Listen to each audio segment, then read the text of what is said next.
오늘은 마태복음 27장 45절에서 56절 본문으로 메시지를 나누겠습니다. 여러분들은 하나님이 나를 사랑하신다라는 그 확증을 어디서 얻으려고 애쓰십니까? 예전에 알던 한 자매님이 신앙의 깊은 슬럼프에 빠져가지고 하나님이 날 사랑하시는 증거를 보여주십시오. 그것을 구하기 위해서, 그 증거를 구하기 위해서 어느 날 놀이터에 혼자 있는데, 아무도 없는 놀이터에 그 놀이터에서 혼자 앉아가지고 하나님, 지금 이 순간 이 아무도 없는 놀이터에 사람 한 명이 내 앞으로 지나가게 해주시면 내가 하나님의 사랑을 믿겠습니다 라고 그렇게 이제 하나님 앞에 고백했다라는 그런 고백을 제가 들은 적이 있는데, 하나님께서 때때로 그런 증거를 보여주시기도 하지만, 그런 식으로 하나님의 사랑을 입증받으려고 하는 것은 사실은 매우 위험한 그런 행동을 하고 있는 것입니다. 왜냐하면 그렇게 되지 않을 수도 있기 때문이에요. 하나님께서 그냥 우리가 시험하듯이 그냥 아무 때나 내뱉는 그런 요구 조건을 그냥 무조건 들어주시는 것은 아니거든요. 하나님께서 우리를 사랑하신다라는 그 확고한 증거가 성경에 분명히 나타나 있음에도 불구하고 그것을 어떤 자신의 주관적인 어떤 기적적인 체험으로 때로는 내가 구하지 않아도 하나님께서 이제 우리에게 어떤 각별한 경험을 주시기도 하십니다. 개인만이 알아볼 수 있는 각별한 경험을 주기도 하시지만, 그런 역사를 전적으로 부인하는 것은 아니지만, 그렇지만 전제적으로 그런 외부에서 그런 증거를 구하는 것이 굉장히 위험할 수가 있다. 그 순간 만약에 자기가 원하는 대로 안 되면 그럼 일평생 그런 상처를 안고 살아야 되는데, 그러면 그것이 하나님이 그 사람을 사랑하지 않는다라는 증거이냐? 또 그것도 아니거든요. 근데 개인적으로는 그 시험을, 그게 시험거리가 돼가지고 이제 하나님의 사랑을 평생 의심하고, 그렇게 이제 신앙의 슬럼프 가운데 계속해서 살아야 되는, 스스로에게 시험거리로 내몰고 스스로를 계속해서 영적인 그런 공경 가운데 방치해두는 그런 지름길이 될 수 있다는 것. 우리가 가장 큰 증거를 찾을 때 가장 처음에 찾아야 되는 증거가 무엇인가? 바로 성경에 하나님께서 우리를 향하신 사랑을 너무나도 정확하고 면밀하게 이미 기록해 놓으셨다는 것을 알아야 합니다. 여러분, 십자가의 사랑만큼 우리를 사랑하신다라는 그 확신이 어디 있겠습니까? 십자가에서 주님이 우리에게 보여주신 사랑만큼 확실하고, 그리고 모든 것을 보여주신 그 사랑이 어디에 있겠습니까? 여러분, 십자가의 고통 생각해 보셨습니까? 손목과 그리고 발이 십자가에 큰 대못에 박혀가지고 십자가에 매달려 있는 것인데, 그 고통은 왜 십자가형이 고통스러운 것이냐면, 이제 사람의 손에다가 대못을 박아 놓으면 그 몸무게가, 체중이 자연스럽게 밑으로 쏠리지 않습니까?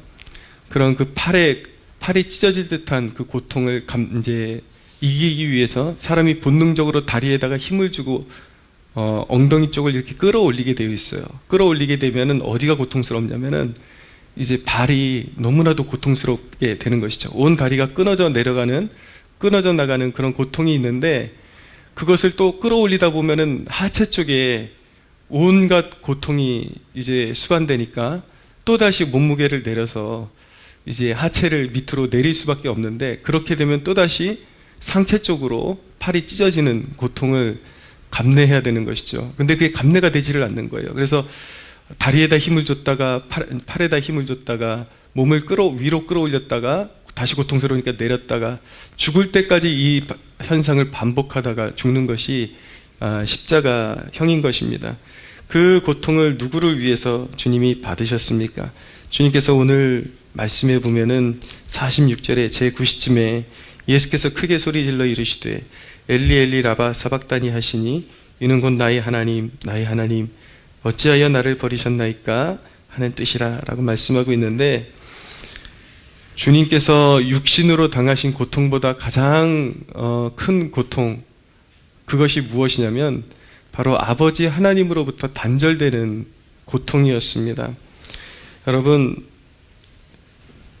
영원전부터 삼위일체로 존재하시고 아버지와 함께 하셨던 예수님이 이 순간 완전히 버려지는 체험을 하게 된 것입니다. 왜냐하면 우리가 버려져야 하는데 주님께서 우리가 받아야 할 형벌을 대신 당하시기 위해서 아버지로부터 단절되어지는, 소외되어지는, 완전히 끊어지는 그러한 이제 고통을 받으셔야만 했던 것이죠. 여러분, 지옥이 왜 지옥인지 아십니까? 단순히 막 뜨겁기 때문에 지옥이 아니라 그건 당연한 것이고요. 영원히 생명 되시고, 그리고 참 생명 되시고, 거룩하시고, 완전한 사랑이신 하나님으로부터 영원히 단절되어서 영원 속으로, 고통 속으로 들어가는 것이기 때문에 그것이 지옥인 것입니다. 그래서 지옥은 영원한 것이고, 한 번 들어가면 돌이킬 수 없고 재차 회개할 수 없는 영원한 하나님과의 단절 속으로 들어가는 것입니다. 근데 여러분, 왜 예수님께서 이런 고통을 감내하셨습니까? 예수님께서 고통을 받으심은 바로 우리를 구원하시기 위해서 그 고통을 감내하신 것입니다. 우리가 받아야 될 저주를 그분이 대신 감당하신 것이죠. 주님이 우리 죄를 십자가에서 담당하심으로 우린 영원히 버림받지 않으리라는 확신을 얻을 수 있습니다. 누구든지 예수 믿는 자는 영원히 버림받지 않으리라는 확신을 얻을 수 있습니다. 왜냐하면 예수님께서 우리를 대신해서 죄값을 치르시고, 그리고 영원히 저주받아야 되고 하나님과 단절되어야 되는 고통을 대신 받아주셨기 때문인 것입니다. 여러분, 이 말씀에서 우리를 사랑하심, 우리를 살리시기 위해서 예수님께서 십자가에서 감내하신 그 고통을 보면서 사랑을 느낄 수 없다면, 십자가에는 완전한 하나님의 공의와 완전한 하나님의 사랑이 동시에 나타나는 것이거든요. 죄인을 향한 처절한 형벌, 그러나 우리를 구해내시기 위해서 아들이 대신 저주를 받으셔서 완전한 사랑이 입증되게 된 것입니다. 예. 소위 말해서 모든 것을 주었는데, 우리를 구원하시기 위해서 모든 것을 주셨는데 여기서 사랑을 발견할 수 없다면 어디서 사랑을 발견할 수가 있겠습니까? 예, 사실은 이 십자가의 사랑을 깨닫고 다른 어떤 증거를 요구한다라는 것은요, 물론 심정은 이해가 가요. 신앙생활 하다 보면 너무 답답할 때 있거든요. 그러면 어디서 다른 데서 이제 증거를 구하고 싶죠. 주님이 나를 사랑하신다면 이렇게 해주세요. 여러분들이 작정하고 기도하면서 그렇게 때때로 어떤 증거를 구하는 것을 저는 아예 잘못됐다고 말리고 싶은 생각은 없지만, 여러분들이 1차적으로 이 안에서, 이 복음의 진리 안에서 하나님의 사랑을 확신할 수 없다면 그 어떤 증거를 받아도 조금 있다 또 목마르게 될 것입니다. 예, 사람의 감정은 시시때때로 변하고 주어지는 환경에서 오는 그런 증거들은요, 또 기억 속에서 희미해지거든요. 근데 우리가 늘 성령 안에 거하며 이 말씀을 묵상하고 주님께서 십자가 위에서 행하신 일을 우리가 늘 묵상할 수 있다면, 예, 결코 그 묵상만 우리가 깊이 잘 해도 결코 하나님이 날 사랑하신다라는 사실에 대해서 의심하지 않게 될 것입니다. 51절에 보면 예수님께서 그렇게 소리 지르시고 고통당하시다가 50절에 영혼이 떠나가시고 이제 죽으셨단 말씀이에요. 그리고 이에 성소 휘장이 위로부터 아래까지 찢어져 둘이 되고 땅이 진동하며 바위가 터졌다라고 말씀하고 있습니다. 이 성소 휘장이 찢어졌다라는 것이 얼마나 위대하고 놀라운 사건인지 우리가 잊고 그냥 스쳐 지나갈 때가 많습니다. 성소 휘장이라는 것은 성막의 지성소와 성전의 지성소와 성소를 이렇게 가리고 있는 휘장을 말하는 것입니다. 성소까지는 죄인들이 같이 들어가서 이제 제사에 참여를 할 수가 있어요.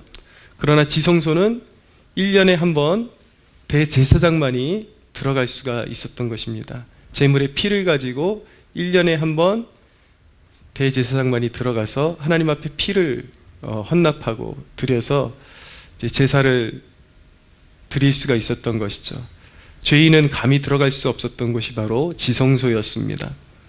얼마나 거룩한 곳이었냐면 대제사장이 거룩하지 못한 채로 구약시대의 지성소에 들어가면 바로 죽임을 당하고, 이 성경에 보면 대제사장의 옷에 방울을 달아놨다라는 말씀이 있거든요. 그 방울이 했던 기능 중에 하나가 소리를 내는 것이었습니다. 그래서 대제사장의 몸에다가 밧줄을 묶어갖고 들여보냈어요. 왜냐하면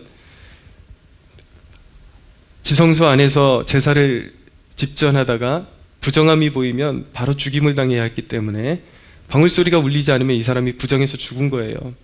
그래서 끌어내야죠. 또 딴 사람이 들어가면 그 하나님의 영광 앞에 죄인이 견디지 못하고 죽어야 하니까 그만큼 지성소는 거룩한 곳이고 아무나 들어갈 수 없는 곳이었습니다. 근데 그 지성소와 성소를 가로막고 있던 휘장이 찢어졌다는 것은요, 이제 우리의 완전한 제사장이 되시는 예수님께서 완전한 제사를 완성하셨다는 것을 의미하고 있는 것입니다.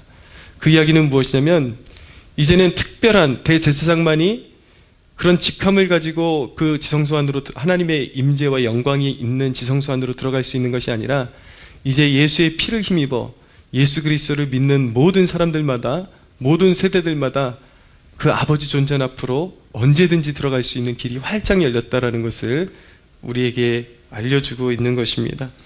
이제는 여러분, 목사라는 직함이 있어서 하나님과 더 가까워지는 게 아니에요. 이제는 직함이 하나님과 더 가깝다라는 것을 증명해 주는 것이 아니라 누구든지 믿음으로 말미암는 사람이 하나님과 친밀함을 누리게 되어 있습니다. 누구든지 아무 때에든지 지성소로 들어갈 수 있는 길이 열려 있습니다. 그런데 여러분, 안타까운 사실은 누구든지 들어오라고 그렇게 문을 활짝 열어주고 하나님의 아들의 피를 쏟아서, 엄청난 희생을 쏟아서 이 문을 활짝 열어주었는데 사람들이 그 지성소로 들어가서 하나님의 임재를 깊게 누리는 축복을 누릴 줄을 모릅니다. 우리가 주님 믿고 나서도 늘 하나님의 영광과 임재가 있는 이 지성소로 우리는 들어가야 되거든요. 예수의 피를 힘입어 우리는 담대하게 들어갈 수가 있고 아버지와 끊어졌던 화목을 누리고 교제를 깊이 누릴 수가 있는데, 오늘날 많은 성도들이 바쁘다라는 미명하에 늘 그 지성소 안으로 들어가지를 않습니다. 여러분들이 이 새벽에 하루의 첫 시간 아닙니까? 다른 곳에 가지 않으시고 예배당에 나와서 이 기도회로 하루를 시작하는 것, 예배함으로 하루를 시작하는 것은요, 세상에서 여러분들이 결정할 수 있는 일 중에 가장 탁월한 일 중에 하나입니다. 근데 여러분들이 교회 다니는 사람들 중에서도 소수가 되어서 새벽 기도를 나왔는데도 불구하고 제가 좀 모진 소리를 좀 드리면은 단순히 이 새벽 기도에 나와 있다고 해서 지성소 안으로 들어가는 것이 아닙니다. 여러분들이 이 기도회를 통해서 깊은 하나님의 임재가 있는, 여러분들이 그 간절한 소원함을 가지고 기도 속에서 관통하는 기도를 드리지 않고 형식적으로 여기 와서 예배 시간 채우고 그리고 일어나서 가는 것이 습관이 되면은 이제 그게 또 하나의 습관이 되어버리는 거예요. 하나님의 임재의 처소로 들어가지를 못하는 것이죠. 예수님의 피를 쏟아서 열어주신 그 영광의 문으로 들어가서 하나님의 영광을 보고 목도하고 하나님의 임재를 느끼고 하나님이 나에게 부어주시는 그 사랑을 경험하지 못하고, 하나님은 우리를 사랑하시지만 그렇지만 또 경험적으로 우리에게 부어주시는 그 성령의 은혜들을 경험하지 못하고 하루하루가 지나가잖아요. 그것이 또한 형식적인 종교인이 되는 또 하나의 지름길이 될 수 있다는 것을 아셔야 되는 것입니다. 많은 사람들이 바쁘다라는 미명하에 하나님을 찾지 않습니다. 지성소에 들어가지 않습니다. 또 습관적인 종교 생활이 되면서 지성소로 들어가지를 않습니다. 여러분, 영광의 주님과 함께하는 삶보다 효율적인 삶이 어디 있습니까? 많은 사람들이 왜 지성소로 들어가지 않냐면 바쁘다라는 미명 때문이에요. 오늘 하루 시작하기 바쁜데 언제 그렇게 깊은 기도를 드리고. 근데 여러분, 사람들이 선택하는 것을 보면은 자기가 정말 소중하다라고 생각하는 일에는 길을 쓰고 시간을 만들어내는 것을 보게 됩니다. 여러분들이 효율적으로 하루를 살기 위해서 그렇게 바쁘게 세상으로 나아간다면 묻고 싶은 것은 무엇이냐면, 전능하신 하나님, 영광의 주께서 여러분들의 삶을 붙들어 주신다라는 그 확신을 가지고 세상으로 나아가는 것보다 더 효율적인 인생이 어디에 있는지 저는 묻고 싶은 것입니다. 이게 설교단에서 드리는 말씀을 실제적인 여러분들의 삶의 지침과 실제적인 능력으로 삶에서 경험할 수가 있어야 되는데, 이게 늘 공허한 외침으로 끝나는 것이 너무 안타까운 거예요. 우리 하나님은 살아계시거든요. 부활의 주님은. 그리고 모든 삶을 다스려 주시고, 우리의 그런 주님은 이 성전, 이 예배당 안에만 존재하시는 것이 아니라 그 임재 속에 주님을 붙들고 주님과 손잡고 나아가면 여러분들의 일터 속에서도 함께 하시면서 그 일을 돌보아 주시는 분이 우리 주님이시거든요. 어떤 삶이 가장 효율적일지 한번 판단해 보시기 바랍니다. 인생의 문제가 어디서 터져 오르는 것입니까? 갑자기 하나님을 모시지 않았던 내 뜻대로 나 혼자 덜렁대고 나갔던 그 삶의 자리에서 문제가 터지지 않습니까? 어떤 것이 과연 효율적인 인생인지 스스로에게 질문을 던져보십시오. 주님과 함께 그 영광의 임재 가운데 세상으로 나아가는 것이 효율적인지, 나 혼자 바쁘다고 계속 다니는데 많은 일을 감당하는데 그만큼 나의 힘을 소진시키는 삶의 일들이 여기저기서 펑펑 터지고, 삶의 그런 어려운 일들이 그런 자꾸 내 인생을 소진시킨다 그러면 어느 인생이 과연 효율적인 인생일까요? 사랑하는 여러분, 주 예수를 믿으십시오. 그리고 그 예수 그리스도의 십자가의 사랑을 통해서 보여주신 하나님의 사랑을 날마다 확신하십시오. 그리고 여러분들을 축복하건대 여러분들의 기도가 더 깊어지기를 축복합니다. 형식적인 기도 생활 끝내십시오.